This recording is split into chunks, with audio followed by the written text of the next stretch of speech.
Pottery's Coil and Scrape course was designed to be a fundamental foundation in coil and scrape pottery production. You'll see the whole method demonstrated up close and personal. I will walk you through each step of the process, explaining why certain things are being done and the different options available to build pottery in this method.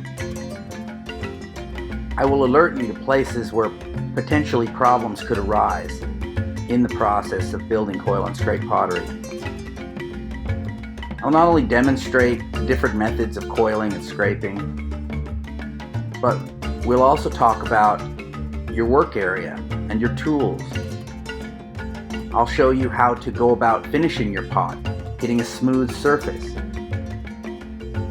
all the way through scraping, after drying, and stone smoothing to leave you with a nice canvas ready to paint your designs on. This is a comprehensive coil and scrape pottery building course. If you get stuck, you can contact me directly and I will be able to help you. I hope you enjoy taking this course and learn from it as much as I enjoyed creating it.